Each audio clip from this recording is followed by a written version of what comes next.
તો high guys, કેમ છો બધા? અત્યારે આપણે આવી ગયા છે કારને વોશ કરાવવા. ફાઇનલી આપણી કારનો વારો આવી ગયો છે.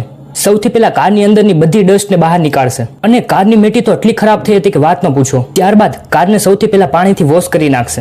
આગળ પાછળ બધેથી પાણીથી ક્લીન કરશે, જેનાથી ક્યાંય ડસ્ટ ન રહી જાય. ત્યારબાદ કાર પર લગાડવામાં આવે છે શેમ્પુ. આખી કાર પર શેમ્પુ લગાડી થોડીક વાર આમનામ રાખીશું. ત્યારબાદ પાણીના ફૂલ પ્રેશર વડે શેમ્પુને રિમૂવ કરશે.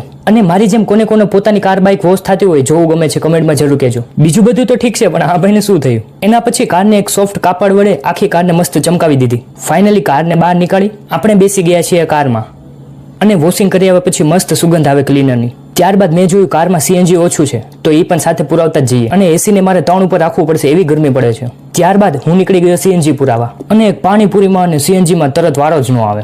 લાઈનમાં ઊભું રહેવું પડશે, બીજું તો શું કરશું? ક્યારે આવશે વારો? ફાઇનલી એટલી રાહ જોયા બાદ 2 કાર પછી આપણો વારો આવી ગયો. કારમાં પુરાતું હતું સીએનજી. કારમાં સીએનજી પુરાવી લીધું છે અને આપણી કાર પેટ્રોલ અને સીએનજી બંનેમાં છે અને ફેમિલી માટે મસ્ત કમ્ફર્ટેબલ કાર છે. બધી કારને હું કમ્પ્લીટ જ રાખું છું, એટલે ડ્રાઈવરને લઈ જવાની રહી અને કસ્ટમરને ટાઈમ બચે. તો આ તો આપણો કાર વોશિંગ વ્લોગ. જો ગમ્યો હોય તો લાઈક અને સપોર્ટ કરવાનું ભૂલતા નહીં.